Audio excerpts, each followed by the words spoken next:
Boa tarde, todos e todas. Espero que estejam bem. Vamos dar, então, continuidade ao nosso workshop do CIGEM, da UFPR. Eu sou o professor Leonardo Sandrini, sou aqui do campus Pontal do Paraná, Centro de Estudos do Mar, da UFPR, e você aqui, o moderador da palestra da professora Shirley. A professora Shirley, ela vai falar com a gente sobre envio, remessa e devolução de patrimônio genético brasileiro e exótico. Vamos fazer aqui uma breve apresentação da professora Shirley Glenck. Ela possui graduação em Ciências Biológicas pela Universidade Federal do Mato Grosso do Sul, mestrado em Genética pela Universidade Federal do Paraná e doutorado em Agronomia, com ênfase em Genética e Melhoramento de Plantas pela USP, né, pela Universidade de São Paulo. Atualmente é professora do Departamento de Genética, né, onde atua nas áreas de genética, com ênfase em genética molecular e de micro-organismos. É professora orientadora do programa de pós-graduação em genética e também do programa de pós-graduação em microbiologia, parasitologia e patologia da Universidade Federal do Paraná. Também é curadora de coleção microbiana do Taxon Online e coordenadora da área de coleções de Culturas e Taxonomia da Sociedade Brasileira de Microbiologia. Membro do CARPG UFPR, né, desde 2018 e chefe da Unibio, que é a nossa unidade de assuntos relacionados à biodiversidade da Federal do Paraná desde 2019. Shirley, obrigado. Passo a palavra para você. Obrigada, professor Leonardo. Uma boa tarde a todos. Com satisfação, então, que vou falar para vocês um pouco, uma troca de experiências a respeito desses procedimentos de envio, remessa e devolução de patrimônio genético, tanto brasileiro quanto exótico, que tem causado muitas dúvidas, né, aos pesquisadores. Então, a ideia aqui é trocar um pouco de experiência do que a gente tem feito dentro da UFPR, né? Então, a ideia é que a gente fique nessa uma hora agora, trocando ideias a respeito. Coloquem suas dúvidas lá no chat, que depois o Leonardo repassa para mim e vamos tentar esclarecer um pouco esse assunto, né. Muito bem. Então, quando a gente fala de remessa e envio, apesar desses termos remessa e envio para nós, né, no português, muitas vezes, ter o mesmo significado, né, perante a lei são 2 conceitos diferentes. Então a Lei 3.123 de 2015, ela vai diferenciar os conceitos. E é muito importante que a gente se atente, né, que a gente leia com atenção quais são os conceitos aqui. Porque uma vez que a gente tenha claro os conceitos que estão na lei, então eu sempre recomendo, no início da lei e do decreto, a gente tem uma página ou duas só de conceitos. E quando a gente lê esses conceitos, às vezes muitas das nossas dúvidas, elas acabam sendo sanadas, né? Porque alguns termos a gente utiliza na academia de uma forma, mas perante essa lei específica tem um outro conceito. E aí isso faz muita diferença, tá? Então, essa diferenciação dos conceitos envio e remessa, essa diferenciação é muito importante para nós aqui, tá? Então, o que que diz a lei em relação a esses termos? A remessa define a transferência de material para o exterior e tem a finalidade de acesso, sendo necessário o termo de transferência de material, que daqui para frente, eu só vou me referir como TTM, ok? E um ponto muito importante: a responsabilidade sobre a amostra será transferida para a destinatária. Isso é bem importante e a gente vai falar bastante sobre isso, tá? No caso do envio, embora este também seja para o exterior, a sua finalidade é de prestação de serviços como parte de pesquisa ou desenvolvimento tecnológico, como, por exemplo, testes de qualidade de produto contendo patrimônio genético brasileiro. Neste caso, a responsabilidade sobre a amostra será de quem realizará o acesso no Brasil. tá? Então esses 2 essa diferença em relação à responsabilidade da amostra, e a gente vai discutir bastante sobre isso, tá. Então quando a gente às vezes a gente fala assim: "Ah, como que eu devo fazer para enviar a amostra?" E a gente fala no contexto geral: "Ah, eu vou enviar a amostra", né. Mas quando aqui hoje, né, quando nós estivermos falando envio é envio, quando estivermos falando de remessa, é remessa, ok? Bom, a gente tem muito material de apoio, manuais, né, tanto, que foram elaborados pela Câmara Setorial da Academia, quanto do próprio MMA, quanto várias, né, outras, livros, manuais e cartilhas, e-books que a gente tem, né, tentando fazer essa explicação e a diferenciação. Em um desses documentos, a gente tem essa comparação aqui, de remessa e envio de amostra. Então, basicamente, fazendo a comparação dentro daqueles conceitos que eu já passei para vocês. Então, enquanto na remessa a gente faz a transferência de amostra de PG para instituição localizada fora do país, então a gente está fazendo a transferência. No caso do envio, é envio de amostra que contenha patrimônio genético para o exterior. Então, para o exterior ou para a instituição localizada fora do país, aqui dá na mesma, tá? Aí a finalidade, a gente vai ter uma diferença aqui. Quando eu faço, né, uma remessa, eu tenho por finalidade que o destinatário vai realizar acesso a esse patrimônio genético. Quando eu faço o envio, a minha finalidade é que o destinatário faça uma prestação de serviços, remunerada ou não, acerca deste material. Mas quem é responsável pelo acesso e, portanto, pelo cadastro da atividade de acesso no SISGEM, sou eu, a instituição remetente, e não a destinatária, no caso do envio. Enquanto, se eu estou fazendo uma remessa e se eu não participar dessa atividade de acesso, eu não tenho responsabilidade por cadastro desse acesso no SISGEM, e sim a instituição destinatária, tá? Então, a responsabilidade dessa amostra, ela é da instituição destinatária. Tanto a responsabilidade no caso de cadastro do acesso no SISGEM, quanto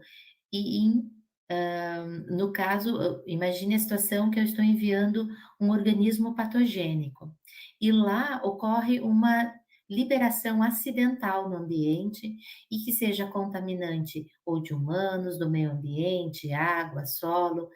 Nesse momento, eu não sou responsável, eu enquanto remetente, dessa amostra mais, porque eu transferi a responsabilidade e quem deve, exercer todos os cuidados para que não haja esse tipo de, liberação acidental é a instituição destinatária. Agora, a responsabilidade é minha, remetente, quando eu faço o processo apenas de envio dessa amostra, tá? Porque eu sou tanto a responsável por cadastrar a atividade de acesso no SISGEM, porque eu sou o pesquisador responsável desse acesso, dessa atividade de acesso, e, portanto, eu continuo com essa responsabilidade de cadastro, quanto também sou responsável caso ocorra algum problema com essa amostra no exterior, tá? Então, por isso, muitas instituições, elas orientam a nunca tramitar como envio, apenas como remessa, tirando, né, a responsabilidade da instituição remetente. Claro que isso não é o caso se eu estou enviando o material para fazer sequenciamento no exterior, por exemplo, né? Então, eu estou contratando uma empresa para fazer o sequenciamento, seja Sanger, genômico, microbiota e assim por diante. Então, quando eu faço esse tipo de envio, ele tem claramente a finalidade de uma prestação de serviços, e eu vou ter uma performance invoice em relação a isso, né. Então, essa é a minha garantia de que é apenas o envio que eu estou, tramitando, né, para a prestação de serviço, que nesse caso é uma prestação de serviço remunerada. Mas eu também posso estar fazendo o envio para uma análise de uma instituição parceira. Então, eu tenho uma instituição no exterior que está trabalhando comigo dentro desse projeto, o meu colaborador, e lá ele vai fazer uma análise química desse material que eu estou mandando, mas a responsabilidade continua minha. Então, essa, né, novamente, ela é uma decisão institucional e a gente sabe que, por exemplo, a Fiocruz é uma instituição que recomenda não fazer envio, fazer a remessa, né? Mas é até compreensível, uma vez que a Fiocruz trabalha com muito material que é patogênico humano. Então, é uma decisão institucional, garantir a segurança, né, da Fiocruz aqui, para que esse material realmente, essa responsabilidade seja transferida. Em outros casos, como eu acabei de exemplificar para vocês, se simplesmente meu parceiro no exterior vai fazer uma análise desse material, eu particularmente prefiro fazer um envio e não uma remessa. Porque um detalhe muito importante que eu vou mostrar para vocês depois, essa amostra, uma vez terminada a prestação de serviços, precisa constar nesse documento que essa amostra ou ela será devolvida ao Brasil, ou ela será destruída, ou se ela for totalmente consumida na análise. De tal forma que o destinatário, ele não vai deter essa amostra, nem resto dessa amostra, nem parte dessa amostra, e não tem o direito a fazer absolutamente nada com essa amostra, a não ser aquela prestação colaborativa, no caso, que eu deixei por escrito no documento jurídico que acompanha essa amostra, tá? Então, a gente tem diferenças em relação a isso. E, a lei ela diz que no caso de remessa é obrigatório o acompanhamento de um TTM, que é esse termo de transferência de material, que eu vou mostrar para vocês, em mais detalhes. No caso do envio, não é requerido um TTM, mas isso não significa que o material pode sair sem estar acompanhado de um instrumento jurídico. Então, nós temos um modelo dentro da UFR de um modelo de envio, porque lá na lei diz o que é necessário conter nesse documento, e eu vou mostrar isso para vocês, tá? Então, só tentando fazer um primeiro comparativo em relação a esses dois conceitos e o que está por trás, tá? Como causa, né, muitas dúvidas, desconfigurou aqui, mas dá para ler. Existe um parecer da Conjur, né, do MMA, que foi emitido acerca justamente da diferenciação desses dois conceitos, tá? E aí, o que que a Conjur, né, fala em relação a isso? Diz que o envio faz parte da atividade de pesquisa, cujo acesso é realizado no Brasil mediante responsabilidade do pesquisador de origem, né? Não obstante, a instituição colaboradora no exterior não fica com a amostra do componente do patrimônio genético, deve devolvê-la ou destruí-la, tá? Então, apesar de em algum, né, alguns parágrafos antes, inclusive nesse parecer fala, né, em prestação de serviços, veja que está escrito no parecer do Conjur essa possibilidade, instituição colaboradora no exterior, né? Então, não, aqui que nós, na UFR, a gente se ampara nesse parecer, para que a gente possa realizar o envio não só no contexto de uma prestação de serviços que eu estou contratando uma empresa, e sim é uma prestação de serviços de uma instituição colaboradora no exterior com a qual eu tenho colaboração, tá? De sua vez, a remessa deve ser previamente autorizada, vez que o componente do patrimônio genético é enviado para o exterior. Aqui até o termo, né? Isso aqui eu deixei, tá? Isso foi um copia e cola do parecer. Então, você vê, tá falando de remessa e daí fala que o patrimônio genético é enviado para o exterior. Então, às vezes, né, no português, a gente faz essa confusão.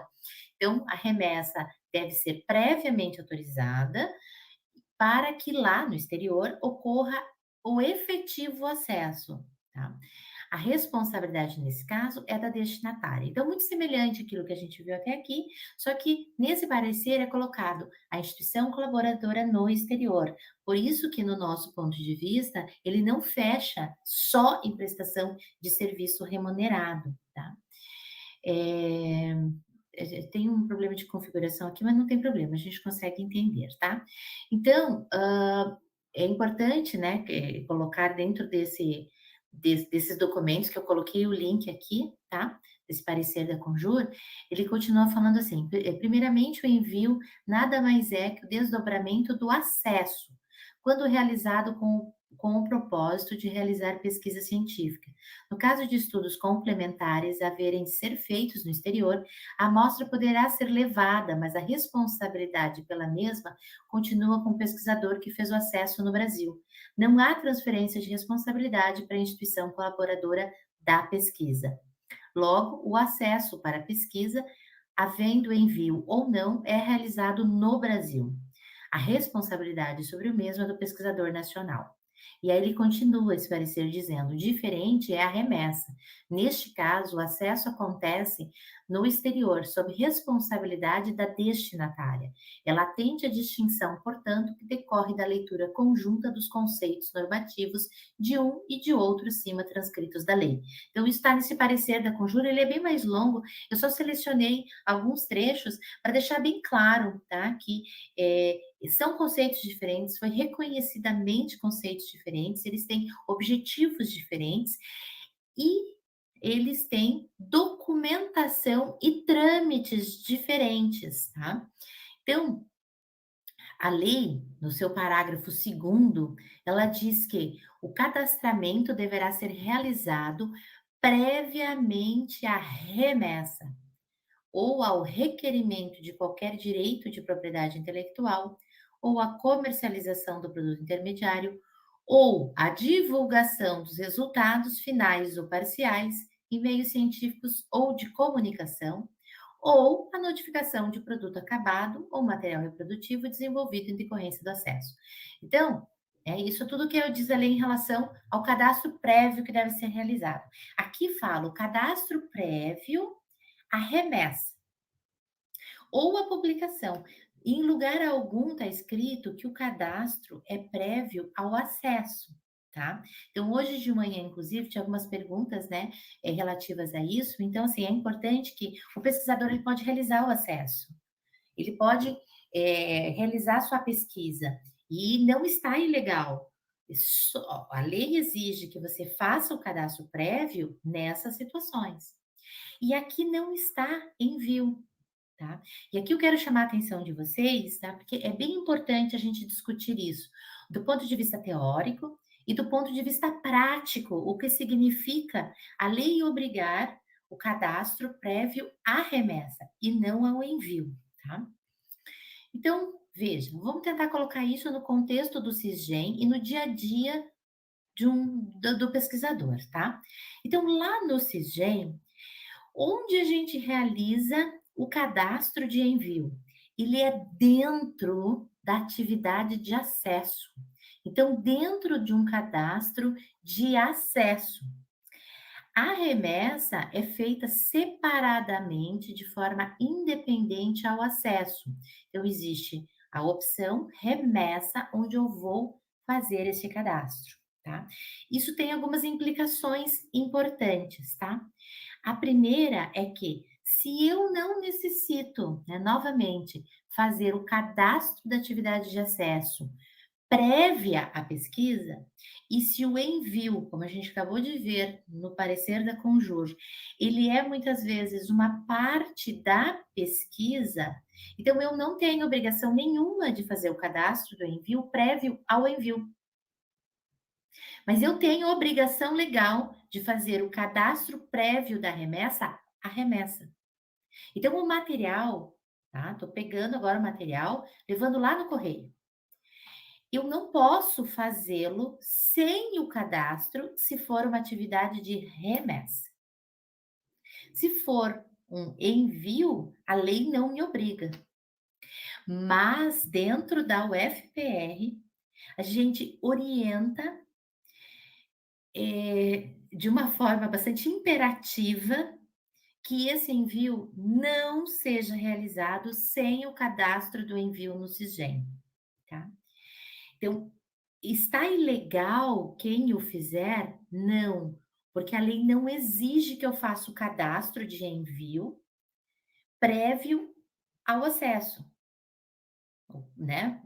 Se a minha atividade de envio, se o meu envio aqui ele é parte da minha atividade de pesquisa, e eu só preciso cadastrar essa pesquisa antes da publicação, por exemplo, eu posso fazer o envio sem o cadastro. Legal? Sim. A remessa não. A remessa eu não posso, em hipótese alguma, fazê-lo antes de fazer o cadastro. Só que do ponto de vista prático, imagine a seguinte situação: cai na fiscalização. Aí vai lá, né, o IBAMA, que é o responsável pela fiscalização, vai abrir aquela caixa, vai ver que tem um patrimônio genético brasileiro e não tem um cadastro no SISGEM relativo àquilo.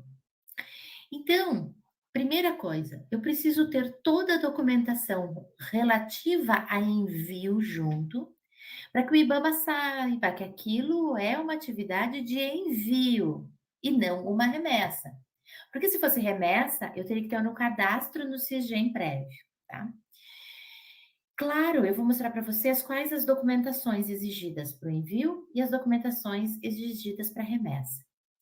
Se tiver essa documentação lá e o fiscal olhar e falar assim: "Nossa, legal, isso aqui é envio, não tem problema nenhum, não tem cadastro no SISGEM", ou "Ah, isso é remessa, tem o cadastro no SISGEM, legal". Só que muitas vezes esse procedimento, ele acaba, demorando a transferência do material para fora. Porque pode o fiscal cair, né, ele mandar para análise, porque fala assim: "Puxa, mas não tem cadastro no SISGEM, está sendo feita uma remessa de forma ilegal". Aí vai ser o remetente vai ser notificado, ele vai ter um prazo para fazer a defesa dessa notificação dentro do sistema SEI, que é do IBAMA, e isso tudo já causou atraso, porque o material fica retido, causou um monte de tempo que eu perco para fazer toda essa defesa. Então, a gente dentro da UFPR recomenda fortemente que mesmo o envio, a gente faça o cadastro prévio no SISGEM, dentro de um cadastro de atividade de acesso, tá? E aí envie junto com o material físico essa documentação do SISGEM também, tá? Então, só deixar claro que a lei não exige, mas a gente recomenda, porque é muito mais fácil e rápido eu fazer um cadastro lá no SISGEM do que responder uma notificação num processo do IBAMA. Garanto para vocês, tá? Então, segue aqui um conselho, tá? Bom, então, o cadastro é obrigatório prévio à remessa, mas o cadastro do envio, ele não precisa ser prévio, beleza? Mas, como eu acabei de justificar para vocês, eu recomendo fortemente que vocês sempre o façam, tá? Bom, mas se o cadastro prévio é somente obrigatório no caso de remessa e não de envio, e se não há necessidade de TTM firmado entre as instituições remetente e destinatária, no caso de envio, como que a gente vai garantir a segurança desse material e a rastreabilidade, né? Então, isso é um ponto importante.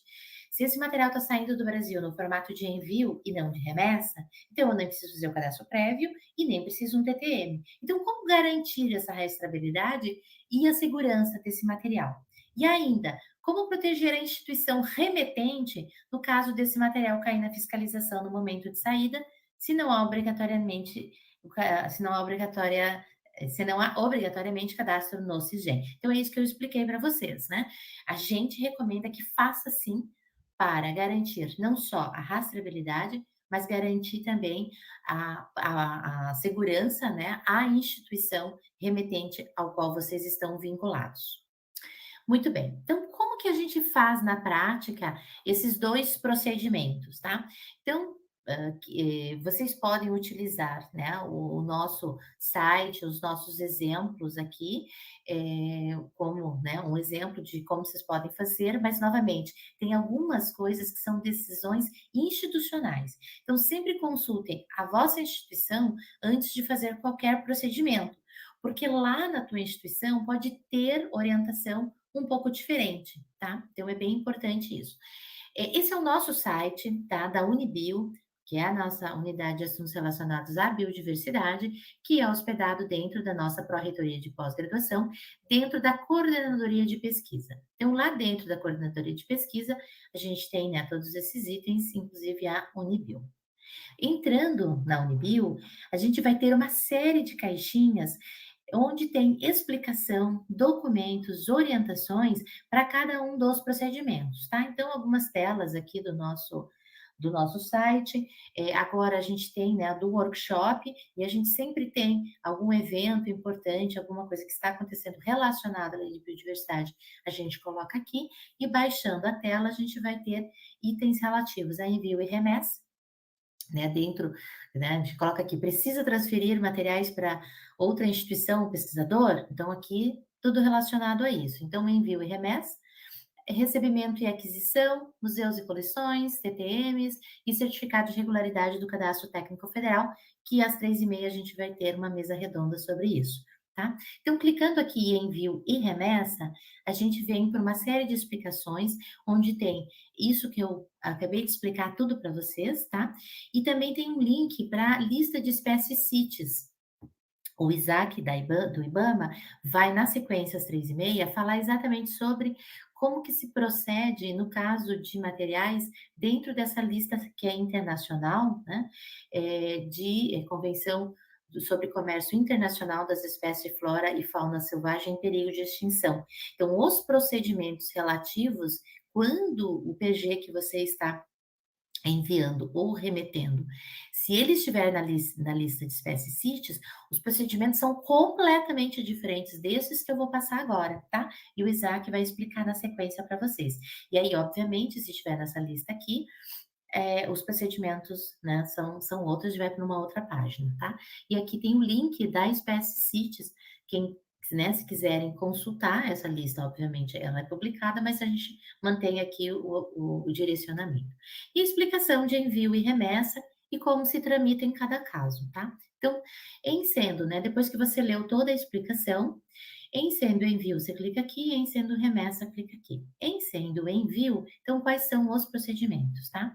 Então, como eu falei para vocês, a gente precisa garantir a rastreabilidade, a segurança do material e a segurança jurídica para a instituição, tá? Então, como que a gente faz isso dentro da UFPR?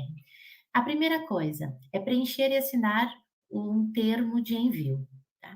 Esse termo de envio, se você clicar aqui em termo de envio, vai para o nosso modelo. Ele está em Word e nesse termo de envio, ele não é obrigatório ser utilizado esse, tá? Só que nós montamos um modelo dentro da UFPR, porque aqui tem todos aqueles itens considerados obrigatórios perante a lei, tá? Então, primeiro, a gente tem, assim como tem no TTM, a gente tem bicolunado bilíngue, tá? Português e inglês, porque como a gente está fazendo com instituições estrangeiras, precisa ser em inglês, porque o estrangeiro não vai assinar um documento em português. Mas o IBAMA exige que o termo esteja em português, tá? Então a gente faz bicolunado e o pesquisador assina as duas versões ao mesmo tempo. O que está em azul são itens a serem preenchidos, tá? Pelo pesquisador. Então, o que diz na lei que precisa conter nesse termo de envio? Tem que ter a identificação do patrimônio genético no mais estrito nível taxonômico possível, tá? Então, a primeira coisa, eu tenho que dizer, de preferência, qual é a espécie. Ah, mas eu não sei a espécie, então o gênero. Ah, eu não sei o gênero, a família, e assim por diante. Mas é o mais estrito nível taxonômico possível. Para descrição do tipo de serviços. Obrigatório é descrever que tipo de serviço que será realizado na instituição no exterior para o qual se destina, né, esse material. Então, se eu estou fazendo um envio para algum tipo de prestação, que pode ser sequenciamento, extração de DNA, análise química, babá, que eu estou pagando uma empresa para fazer ou uma instituição colaboradora minha do exterior está fazendo. E aí, eu tenho que dizer qual é o tipo de preparação da amostra, então eu vou fazer a descrição ou vou ver uma fatura, né? Ah, então eu estou fazendo uma prestação de serviço, etc. Então eu tenho uma proforma invoice, alguma coisa assim. Eu mando o anexo, isso eu não preciso repetir aqui.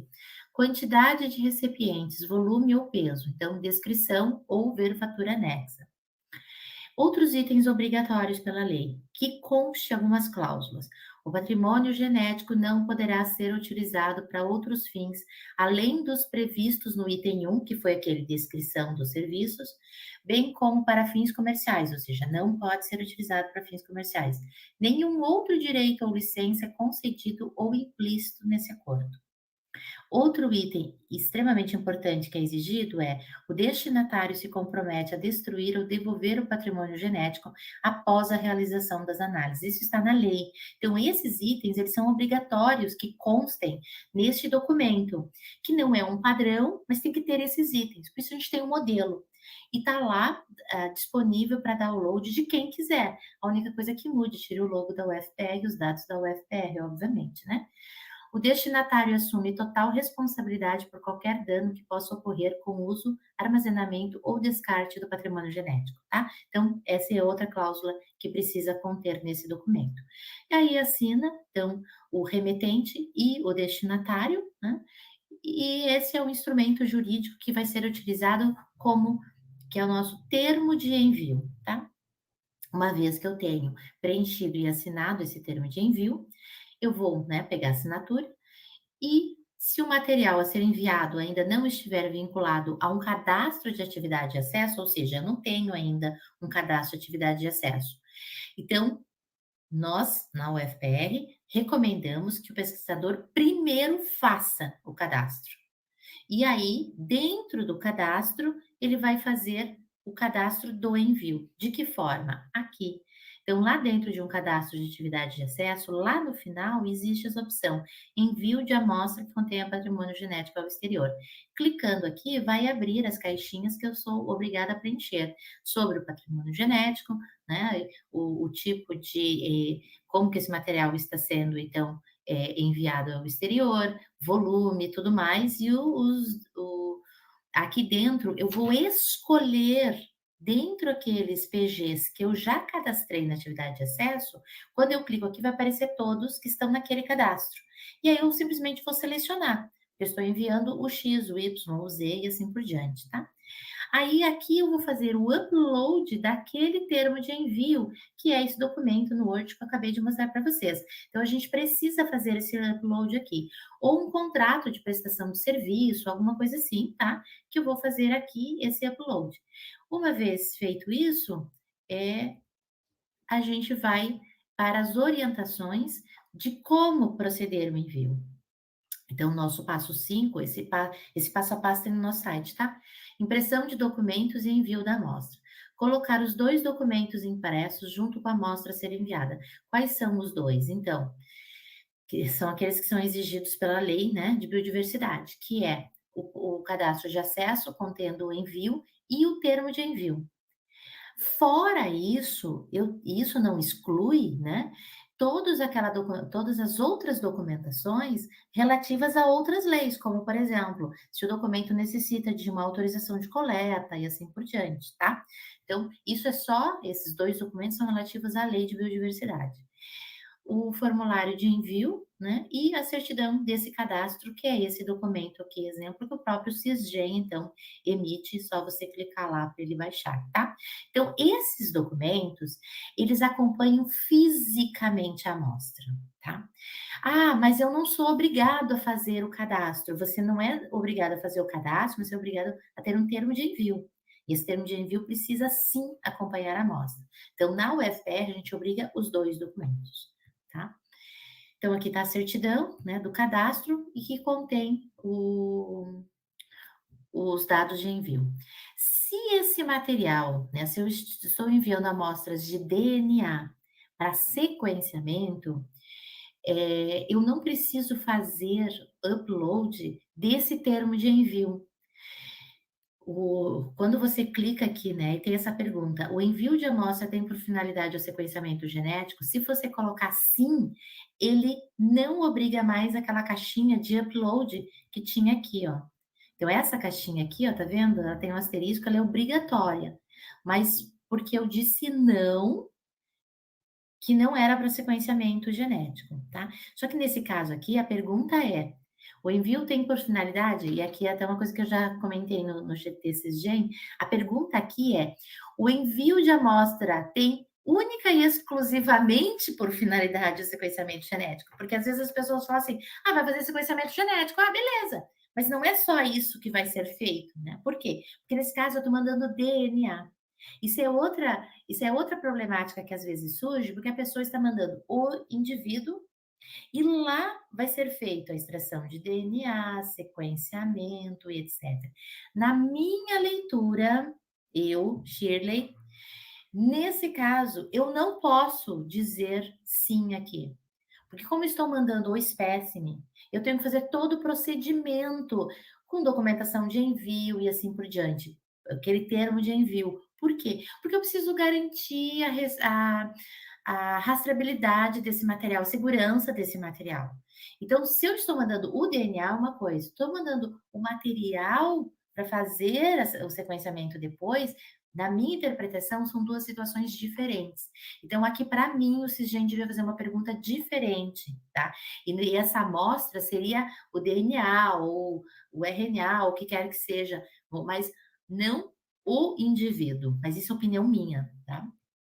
Bem, os outros itens que precisam ser preenchidos, e nesse caso, quando é o sequenciamento, não é obrigatório fazer o upload de nenhum documento, tá? No caso da remessa, bom, a remessa ela exige que seja firmado um termo de transferência de material entre as instituições, remetente e destinatário. E a lei diz que é um instrumento firmado, então, entre o remetente e destinatário, para remessa ao exterior de uma ou mais amostras contendo patrimônio genético acessado ou disponível para acesso, que indica, quando for o caso, se houve acesso ao conhecimento tradicional associado e que estabelece o compromisso de repartição de benefícios de acordo com as regras previstas nessa lei. Então, esse é um termo que, ao contrário do que eu falei de envio, que não existe um modelo, mas simplesmente as cláusulas que são exigidas, no caso do TTM, existe um modelo que é publicado pelo CEGEM e deve ser utilizado esse modelo. No nosso site, a gente tem um modelo de TTM, tá? Que é bicolunado, eu já vou mostrar para vocês, bicolunado, bilíngue, que facilita. E aí a gente sempre fala para as pessoas, pode usar o nosso modelo, mas obviamente tem que mudar a cidade, a comarca, né? Em caso de algum conflito legal, etc., que no nosso caso é Curitiba, né? Está escrito FPR, obviamente precisa mudar. Mas o modelo existe no site do CEGEM, eu vou mostrar para vocês o caminho, tá? Esse TTM eu coloquei em vermelho aqui, porque é impressionante como às vezes as pessoas não se atentam a esses detalhes. Primeiro, o TTM é assinado pelo representante legal da instituição, aqui no caso o FPR, tá? Assinado pelo representante legal. Esse representante legal é aquele junto ao MMA.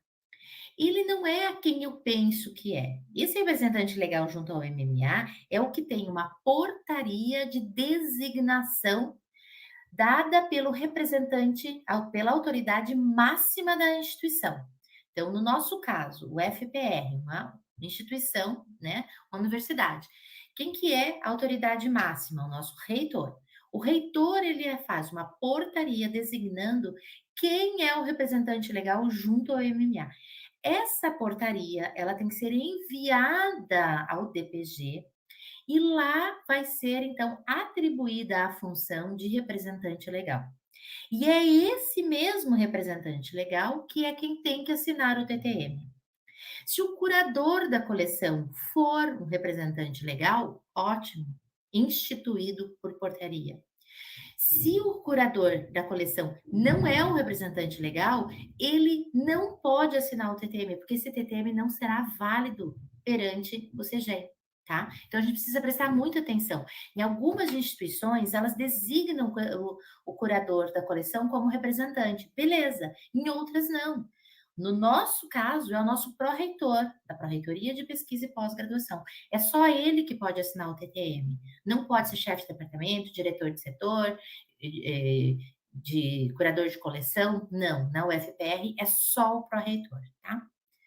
Esse TTM, ele é válido por até 10 anos, isso já foi mostrado, acho que ontem, e é válido para toda a instituição. Isso é um avanço em relação aos TTMs da medida provisória, que existia a TTM, só que eles eram com os dados da amostra, eles valiam uma única vez. Então, toda vez que você fizesse uma remessa, tinha que fazer a assinatura de um TTM, contando os dados das amostras e tudo mais.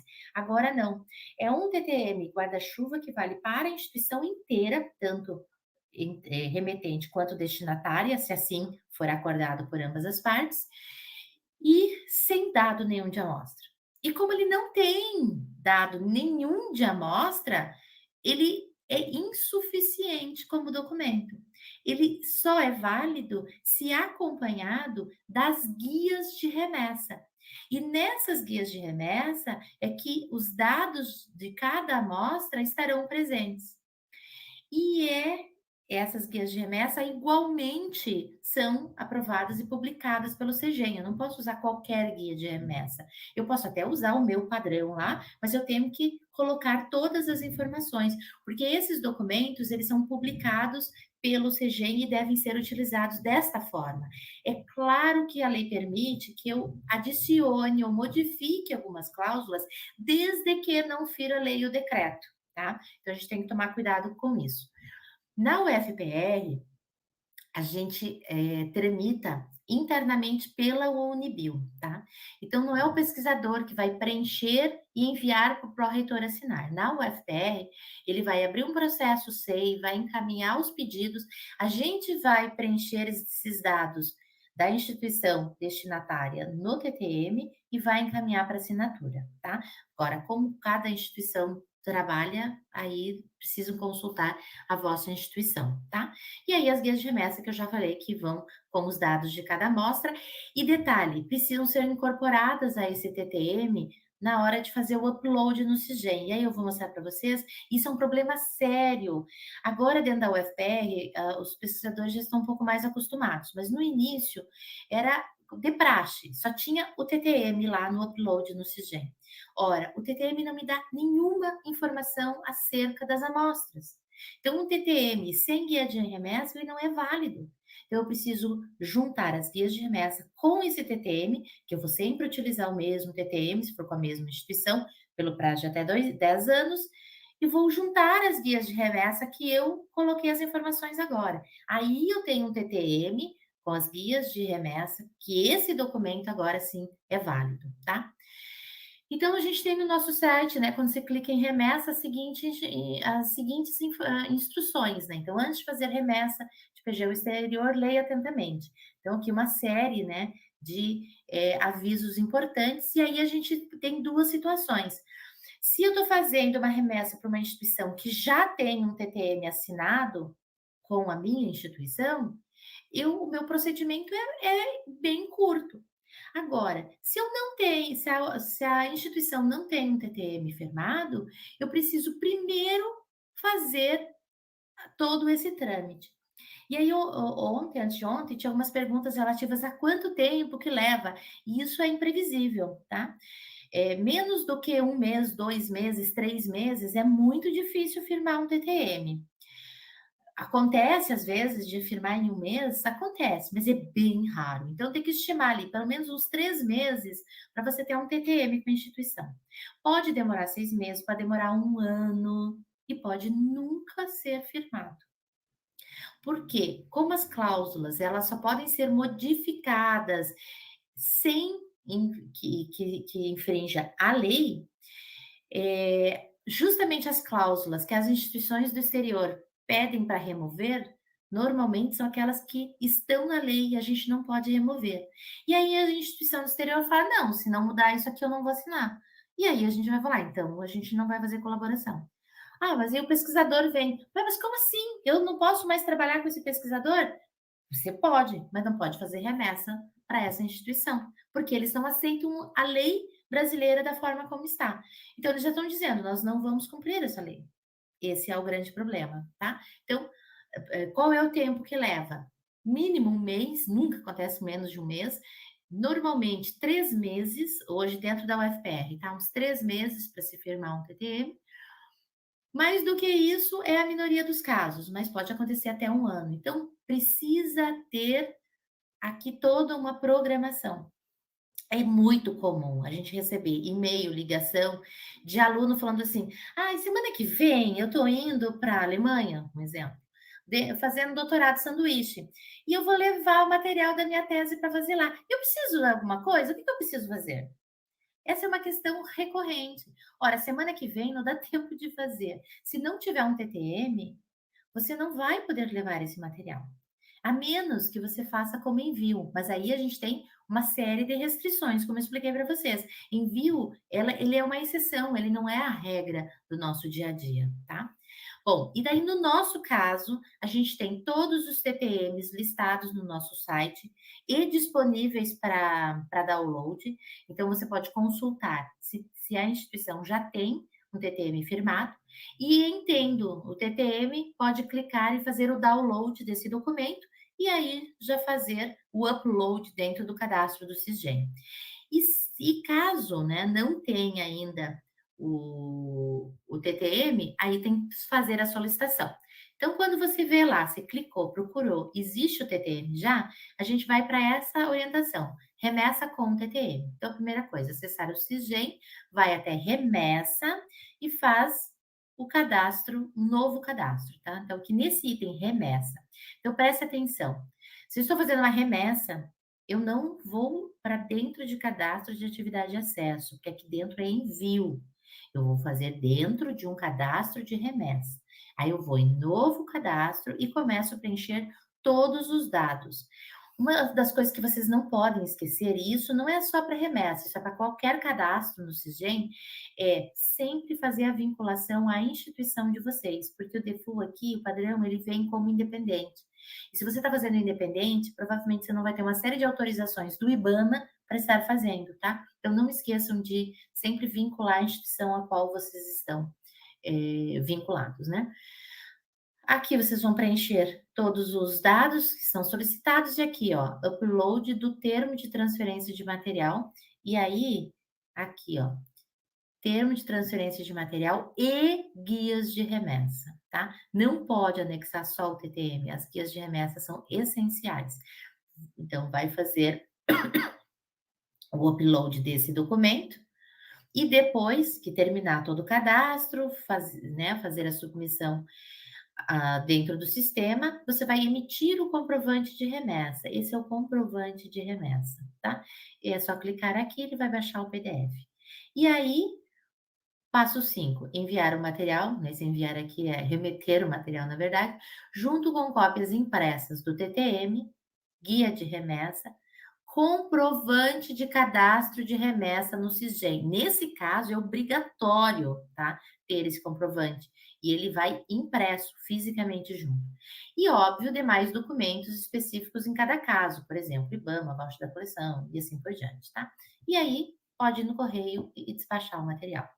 Então, o TTM e as guias de remessa, eles têm uma nova versão, foram publicados pela Resolução 27 de 2020 21 do Sesgem. Onde eu acho isso? Se vocês forem no site do Ministério do Meio Ambiente e Mudança do Clima, não é muito intuitivo, tá?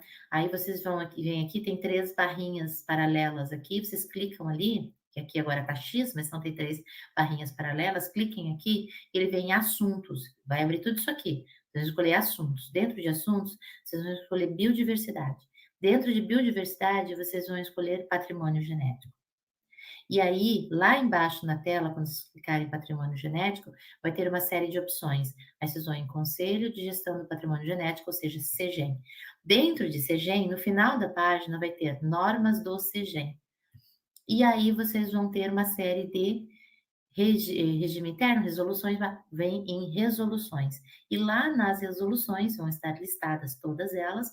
A resolução 27 tem anexo, termo de transferência de material em português e termo de transferência, né, que é o Material Transfer Agreement, em inglês, tá? Então, vocês vão fazer o download a partir daqui. São 2 documentos separados, como eu falei. No nosso site tem o modelo bicolunado, tá? E aí vocês podem usar o modelo bicolunado, que é bilíngue já, um documento só, mais fácil. Só que lá já tem os dados da UFPR. Então, por isso que, há 2 dias atrás, na segunda, né, tinha uma série de perguntas assim: "Mas eu posso mudar a comarca, porque não é Curitiba?". Gente, vocês estão usando o modelo nosso e não o modelo publicado pelo CEGEM, tá? Esse aqui, então, é um exemplo, pessoal, primeira página, né, do Material Transfer Agreement, que está em inglês, e aqui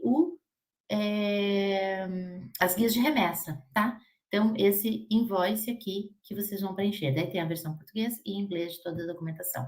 Bom, e se você já tem o TTM assinado, ou que você tramitou e obteve, ou se você entrou lá na lista e viu, já tem o TTM assinado, beleza. O que você vai fazer? Passo 1, inserir as informações do material lá no SISGEM, fazer o upload do TTM com guia de remessa, que nem eu acabei de mostrar para vocês, emitir o comprovante, despachar o material com TTM, comprovante de remessa, TTM e guia de remessa, tá? E olha o que está escrito no parágrafo 4º da lei. Para serem regularmente remetidas, as amostras de patrimônio genético deverão estar acompanhadas de 3 documentos: comprovante de cadastro de remessa, cópia do TTM firmado entre remetente e destinatário e guia de remessa, tá? Isso está na lei. Então não tem como, mas o fiscal pode entrar lá e verificar se foi feito o cadastro ou não. Tá na lei, você tem que acompanhar esse material, tá? Tá no parágrafo 4º da lei. No caso da UFPR, tá? Né, você vai entrar lá e baixar, se tem, né? No caso que não tem o TTM, então, como eu falei para vocês, se tem, faz o download, se não tem o TTM, você tem que solicitar à tua instituição para que seja firmado um TTM com essa instituição. No nosso caso, o FPR, vocês não vão solicitar para a instituição do exterior isso, vocês vão solicitar para a Unibill, tá? Então, como que você vai fazer? Existe um formulário de solicitação. Ao clicar aqui, vai abrir esse formulário. E você vai fazer isso dentro do nosso sistema SEI, tá? E lá, então, você vai informar, né, tudo que está sendo pedido nesse formulário, para que a Unibill use as tuas informações prestadas nesse formulário para preencher o TTM e aí proceder à assinatura por parte do nosso representante legal e nós que vamos solicitar para a instituição do exterior que firme esse TTM, tá?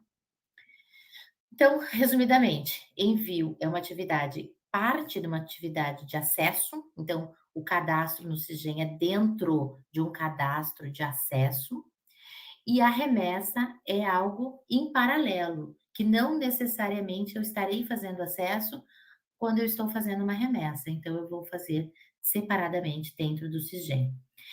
Rapidamente aqui, porque o tempo está acabando, devolução de patrimônio genético brasileiro e exótico, tá? Então isso causa muita confusão. Então eu vou dar 2 exemplos aqui. O primeiro, é um PG brasileiro, estava regularmente depositado em coleção ou museu no exterior, e veio como empréstimo ao Brasil. Isso acontece muito, né? As coleções, os museus, eles emprestam muito material, né? Então, era um PG brasileiro, estava lá numa coleção no exterior já, e veio ao Brasil como empréstimo, tá? Só que agora eu preciso devolver, era empréstimo, se é empréstimo, eu vou devolver para a coleção no exterior. Puxa vida, é uma remessa, eu tenho que fazer um TTM, eu só quero devolver um empréstimo. Então, lá na resolução 27, a resolução 27 do CEGEM, ela reúne uma série de resoluções separadamente, tá? Então, facilitou muito a vida reunindo aqui. Então, toda vez a gente cita a resolução 27, que ela tem, né, vários assuntos. Então, no artigo 5º dessa resolução, ela trata sobre a devolução. E ela diz assim: a devolução às instituições estrangeiras mantenedoras de coleção ex situ das amostras de patrimônio genético brasileiro que tenham sido emprestadas às instituições nacionais não se enquadra no conceito de remessa. Então, não é uma remessa, é uma devolução de PG brasileiro. Então, se não é remessa, eu não tenho que fazer cadastro de remessa no SISGEM. E se não é remessa, eu não preciso de um TTM. Tá, mas eu posso então lá no correio, pego essa amostra, coloco e mando para a instituição do exterior? Não, em hipótese alguma. Porque se cair na fiscalização, o que vai acontecer? Como que o fiscal vai saber que isso trata de uma devolução? Você precisa instruir esse fiscal a respeito disso. Então, como proceder? Lá no artigo 5º, ele diz também, no parágrafo 1º, como que se deve fazer. Então, para comprovação do não enquadramento, ou seja, de que não é remessa, as amostras de patrimônio genético deverão ser transferidas para o exterior, acompanhadas de cópia do TTM. Mas que TTM? Bem, aquele TTM que estava vinculado ao material quando ele foi a primeira vez ao exterior, tá? Da guia de remessa ou de outros documentos legalmente constituídos à época que formalizaram o empréstimo e que contenham a identificação das amostras de patrimônio genético a serem devolvidas. Então, assim, é claro que esse TTM, essa guia de remessa, é 2015 para cá. Antes tinha a guia de remessa, mas o TTM, a guia de remessa, mas eram diferentes dessas hoje. Então, você não precisa agora fazer um TTM nessa versão, não. Mas existia um documento, existia um TTM, uma guia de remessa, ou algum outro documento que na época, porque às vezes há muitas décadas isso saiu do Brasil. Então você precisa comprovar a legalidade da saída à época, tá? E aí, então, uma carta dizendo que é devolução de empréstimo, tá? Vou deixar muito claro isso. Trata-se de devolução de empréstimo patrimônio genético conforme o documento XYZ.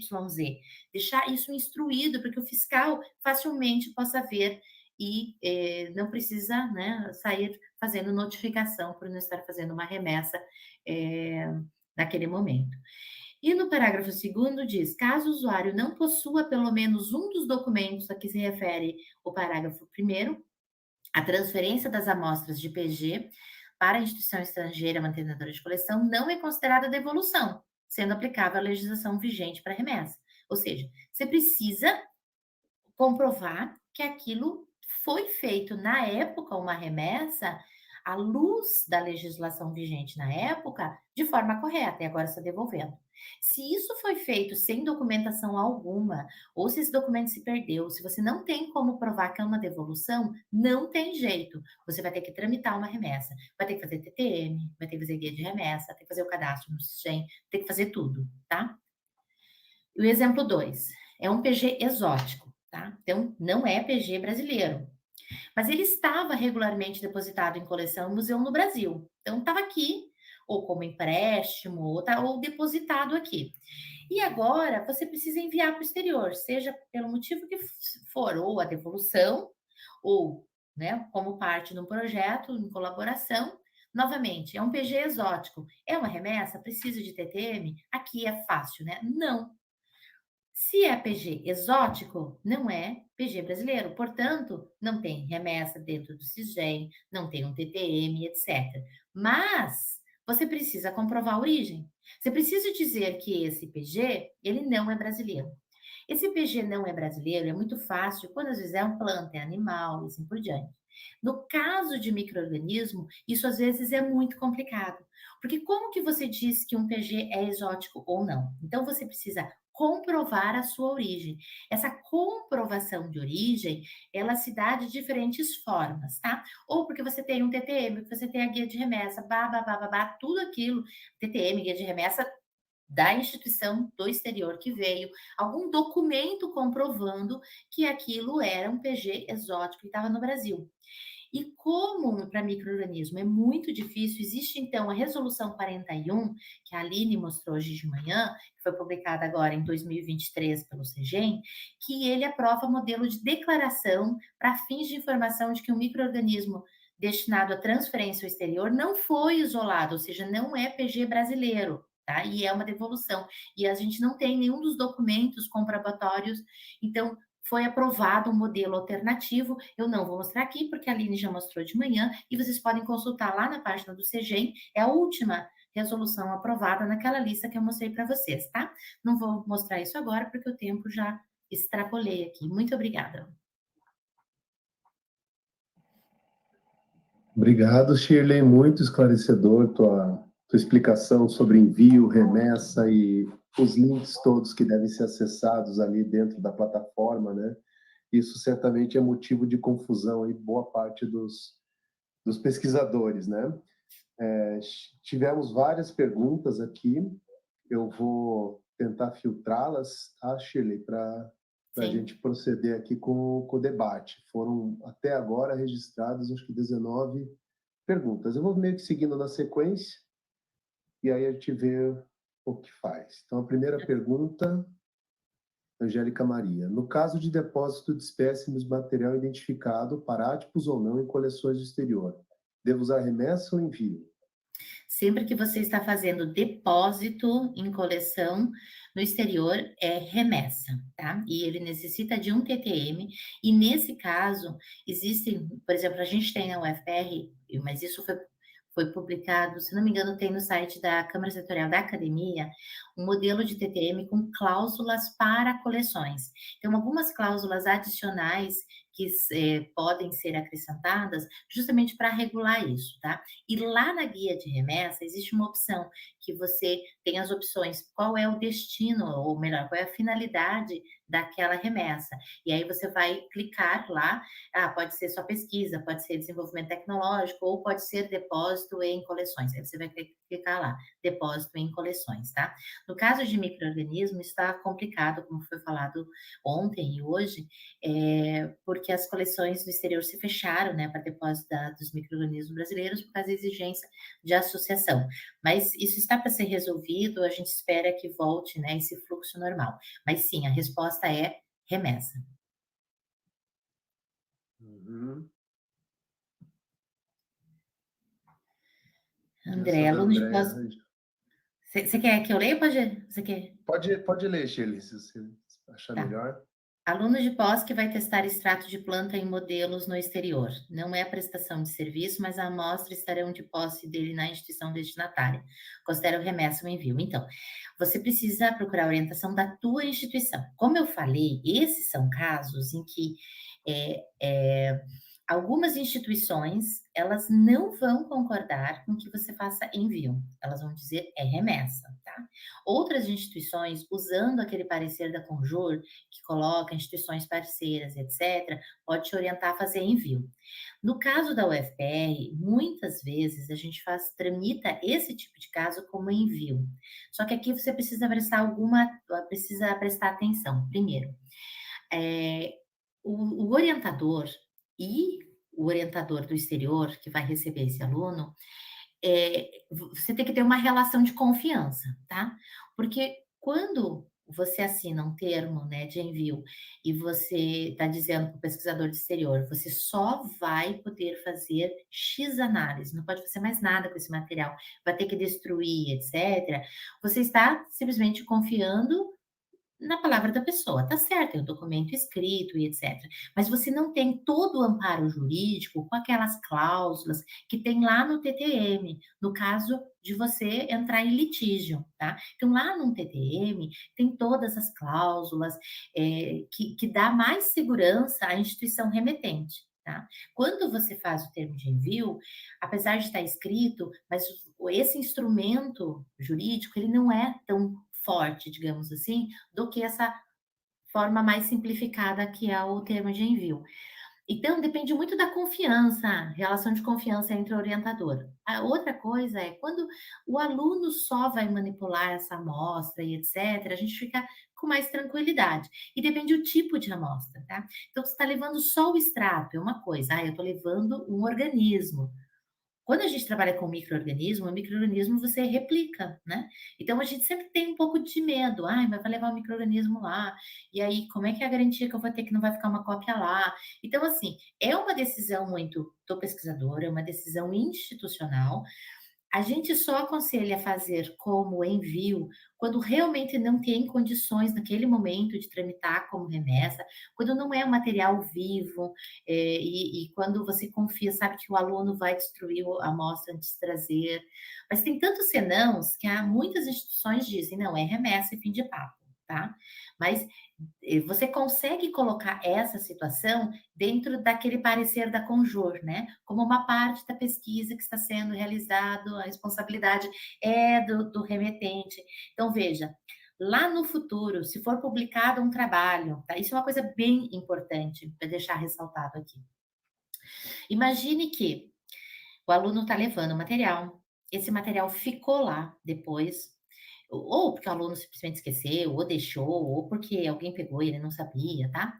E foi feita uma outra atividade de acesso depois, outra pesquisa com esse material, e foi feita a publicação. E alguém denuncia, né? Foi visto lá, né? Ah, não, não tem cadastro de atividade de acesso. Foi feita uma pesquisa por instituição do exterior, não tem associação com instituição no Brasil. Como que esse material que é brasileiro foi parar no exterior? Aí você faz uma denúncia lá dentro do CISGEM, né? Que eu comentei ontem. Aí o IBAMA vai checar. Aí o IBAMA vai perguntar para o autor de correspondência do artigo assim: como é que esse PG foi parar no Brasil? Ah, não, pesquisador X que trouxe para cá. Quem que vai ser o responsável por a ilegalidade dessa publicação sem ter cadastro no CISGEM? O pesquisador de origem. Então a gente tem que tomar muito cuidado. Por mais que a lei deixa essa brecha, a gente tem que ter muita confiança em quem está carregando esse material, tá? Então o pesquisador, a gente sempre recomenda assim, pesquisador, quer se proteger? Faça como remessa, faça tudo com antecedência, tramita um TTM, tá? Então esses jeitinhos que a gente dá pode trazer consequências sérias, tá?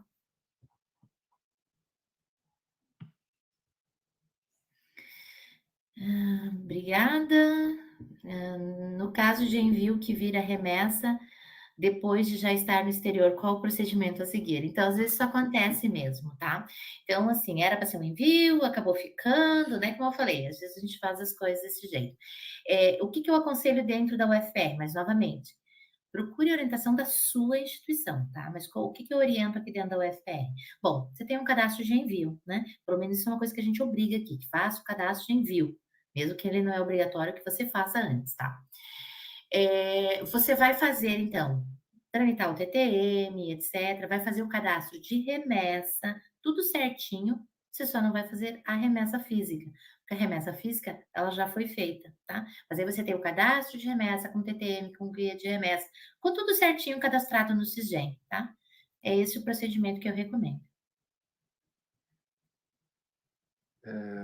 Eu tenho outra dúvida aqui da Bianca, que eu acho que se aplica a muitos casos, eu também não saberia responder. Então, Shirley, no caso de compartilhar dados coletados, né, ocorrência, abundância de espécies ou de espécies, isso se enquadra ou envio em remessa ou não entra na questão do Não, X? essas informações a gente não considera remessa, tá? Se você está compartilhando dados, provavelmente você está compartilhando com um colaborador. Então, você vai fazer depois, por exemplo, a publicação, e é você o responsável por fazer o cadastro no Sisgem, tá? Então, nesse caso, você não tem que fazer nenhuma remessa, nenhum envio, porque você está compartilhando dados com o objetivo de uma colaboração, e você vai ser o responsável pelo cadastro disso depois no Sisgem. Então, eu não entendo que você esteja fazendo nenhuma remessa, nenhum mesmo quando você deposita sequências, né, do Gembem, que você não está fazendo remessa, e você está disponibilizando os dados, né.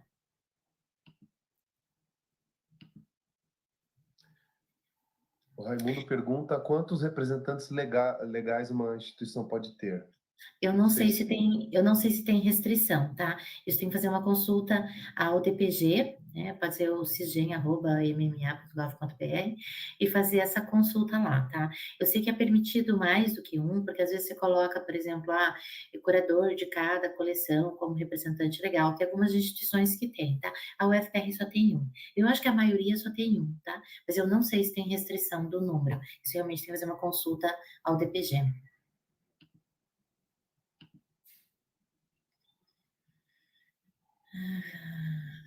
Então, essa é justamente o exemplo que eu dei, né, no final da minha apresentação. Devolução de amostras, e aí aqui depende se essa devolução é PG brasileiro ou exótico. Então, segue aquilo que eu falei na apresentação. que está disponível, vai continuar disponível, né? Exatamente. Enfatizando isso, o pessoal perguntou no chat se vai dar para ver depois com calma, sim, vai ficar tudo disponível. Toda essa apresentação, né, ela fica disponível depois. Então, estou fazendo, né, trabalho com amostras de solo. Eh, Sejam análises químicas apenas, não precisamos de cadastro e, consequentemente, de TTM. Bom, se você está fazendo remessa para o exterior ou se você está fazendo pesquisa, né? Porque se você estiver fazendo pesquisa só no Brasil, você não precisaria TTM, mesmo que fosse PG brasileiro, né? Então, eu imagino que seja a amostra de solo que está sendo enviada para o exterior, né? Ou remetida, transferida para o exterior para uma análise química. Perante a lei, não precisa, tá? Então, a lei só vai considerar PG, que vai estar fazendo acesso a PG, se você estiver fazendo, por exemplo, análise de microbiota. Isso é uma coisa que a Manuela comentou no primeiro dia, o problema de trabalhos de DNA, né, e assim por diante. Então, muitas das amostras de solo, água, sangue, urina, que vão parar no exterior, para uma análise química. Só que depois, essa instituição no exterior pode extrair DNA dessa amostra, pode fazer uma série, isolar PG brasileiro. Então, é complicado. Só que aí, quando você vai mandar essa amostra para o exterior de solo, você tem que sempre ter uma carta de uso e finalidade, tá? Então você vai dizer o seguinte: esse solo eu estou mandando para pesquisa para análise química, porque não pode ser barrado numa fiscalização, porque como que o IBAMA vai saber se você está mandando para fazer que tipo de análise, tá? Então fica uma brecha, aparece aí na fiscalização. Então você precisa ter uma declaração de uso e finalidade, tá? Enviada junto com esse material, para dizer que é só análise química. Mas muito cuidado, a gente tem que tomar cuidado com isso, tá? Quando a gente faz remessa de solo, remessa de qualquer material, né, para o exterior, você está enviando micro-organismos juntos, tá? Mesmo que o teu objetivo não seja esse. Então, assim, tenha muita confiança de que para quem você está mandando isso.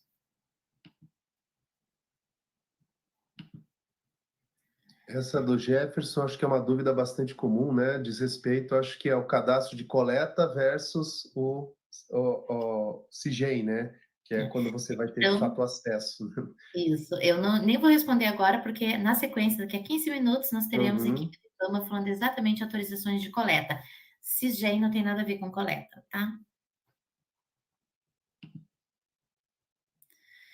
Posso levar as amostras comigo para análise no Torá de sanduíche? Se sim, Ah, para eu foi a levar minhas mesma. amostras de solo para análise química, eu posso resguardar.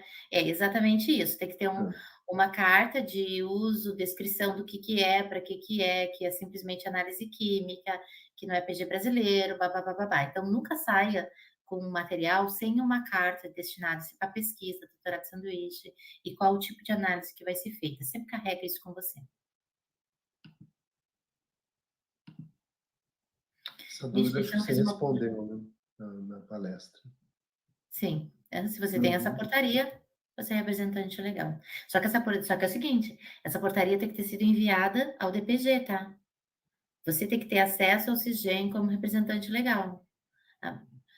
A menos que tenha especificamente para assinar TTM, só que tem que ter sido enviado ao DPG, essa portaria. Não adianta ter uma portaria interna, na minha opinião, tá? Essa portaria tem que estar lá.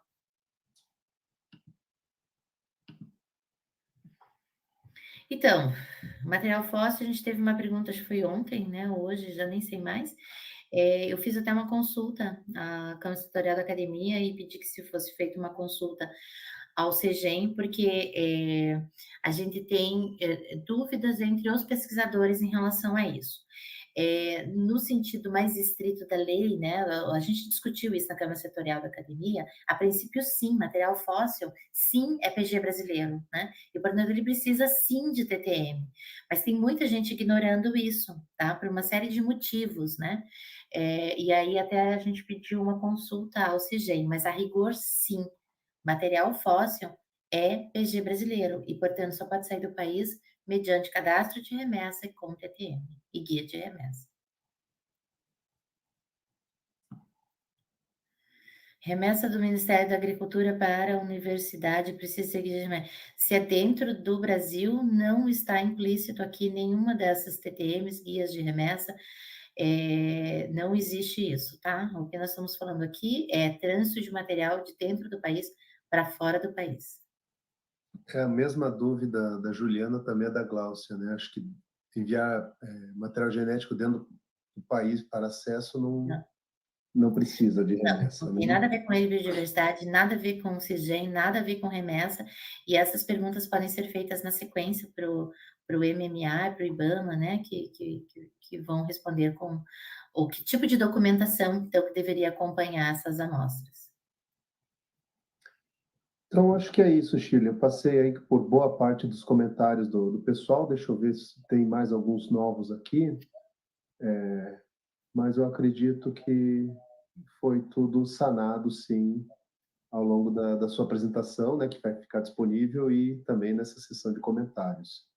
Eu acho que a Eu gente vi pode uma finalizar pergunta por da aqui. se me permite, tem uma Claro. pergunta da Sandra aqui no chat que fala assim: "Milhares de amostras do PG brasileiro não foram para o exterior como empréstimo, foram coletadas aqui e levadas para o exterior em pleno século, XIX. Que documento existe comprovando isso?" Nenhum, exatamente, não é uma pergunta, né, mas, sim, não existe, né, aí você como alguém vai ter um documento que ateste isso? Não, não vai ter, esse material boa parte desse material, hã, só um pouquinho, me perdi aqui nas páginas. Boa parte desse material, ele tá, ilegal lá fora, né. Só que veja, isso foi antes do protocolo de Nagoya, tá. E aí que a Manuela explicou lá no primeiro dia, a diferença de conceitos da CDB, né, e com a lei brasileira. Porque pela CDB, esse material que está no exterior antes da vigência da CDB e do Protocolo de Nagoya, ele poderia ser acessado sem problema algum no exterior, tá? Mas pela lei brasileira, esse material é PG brasileiro, mesmo que coletado muito antes da CDB, muito antes do Protocolo de Nagoya. E se o acesso estiver sendo feito agora, ele necessita igualmente cadastro no CISGEM e para isso precisa associação com instituição brasileira. Então o estrangeiro, ele não pode fazer acesso a esse material, tá. Então esses conflitos de legislação que existem. Agora se esse material voltar para o Brasil por algum motivo, e ele volta então sem nenhum documento, para sair outra vez só mediante remessa, tá. Aí não tem jeito, ele tem que fazer todo o cadastro de remessa de novo e assim por diante, tá. Mas sim, nós sabemos, né, todo mundo sabe, que boa parte do nosso PG está depositado em coleções no exterior, em museus no exterior, né.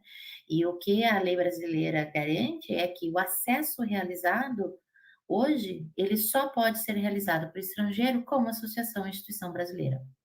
E ponto. E precisa de cadastro no CISGEM, tá. Então isso é uma garantia da lei brasileira. Uhum. Então acho que era isso, né. Acho que era. Teve mais algumas coisas aqui, mas vieram depois que a gente começou. Tentando filtrar alguma outra dúvida, mas acho que o nosso tempo também já está Isso, é porque a gente tem acabando, agora, né, né? E a vai ter mesa às 3h30 redonda. a outra. Então, Shirley, muito obrigado pelos esclarecimentos e vamos dar sequência aí ao workshop, fazer um intervalinho agora, e às 3h30 iniciaremos a outra sessão. É isso, né? Obrigada. Obrigada, Até um mais. abraço a todos e a gente se vê em 10 minutos. E estamos à disposição para ajudar no caso de dúvidas. Tchau, tchau.